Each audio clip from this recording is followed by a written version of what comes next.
Clear হবে। দেখ আজকে ভাইফোঁটা, তারপরও ক্লাস করাচ্ছি, তাই তো? আমাদের ভাইফোঁটা অনেক বড় একটা উৎসব। তো ভাইফোঁটার দিনে তোমাদের সিলেবাস শেষ হবে না, সামনে ডব্লিউপি এক্সাম, তার জন্য কিন্তু আমাদের কন্টিনিউয়াসলি পড়াতে হচ্ছে, বুঝে গেছে? কারণ আর 40 দিন মতো বাকি আছে মনে হয় এক্সাম, ডব্লিউপি এক্সামে। তো আমি ওই জন্য ছুটি নিয়ে তোমাদেরকে কন্টিনিউ করে যাচ্ছি। অনলাইন অফলাইন যারা আছে তারা পড়ে যাও ক্লাসটা, কারণ তোমাদের ক্লাস কিন্তু আমি শেষ করতে পারবো না। যাই হোক, তোমরা সাপোর্ট করো, আমার তাতে আরো ভালো লাগবে, আমি এনার্জিটা আরো বেশি পাবো, বুঝে গেছে? বেশ, তাহলে কি হচ্ছে না, 1772 খ্রিস্টাব্দে কি হচ্ছে, হেস্টিংস বাংলার গভর্নর হচ্ছে। বারবার বলছি কিন্তু ভুল করবে না, বাংলার গভর্নর জেনারেল নয় কিন্তু, বাংলার গভর্নর কিন্তু তখন, বোঝা গেছে? প্রথম 1757 পর থেকে কিন্তু বাংলার গভর্নর, 1773 খ্রিস্টাব্দের পর থেকে রেগুলেটিং অ্যাক্টের দ্বারা কি হচ্ছে, বাংলার গভর্নর জেনারেল হচ্ছে, মনে থাকবে? বেশ, তাহলে 1772 খ্রিস্টাব্দে কি হচ্ছে, ওয়ারেন হেস্টিংস বাংলার গভর্নর জেনারেল, বোঝা গেছে? আগে থেকে মানে উনি তখন প্রথম নিয়োগ হলো। বেশ, পাঁচতলা বন্দোবস্ত চালু করছে কত বছরের জন্য, 5 বছরের জন্য।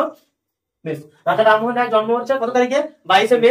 বেশ, 1773 খ্রিস্টাব্দে কি হচ্ছে, রেগুলেটিং অ্যাক্ট মানে অ্যাক্ট তৈরি হচ্ছে, সৃষ্টি হচ্ছে, বুঝা? রেগুলেটিং অ্যাক্ট পাস হচ্ছে।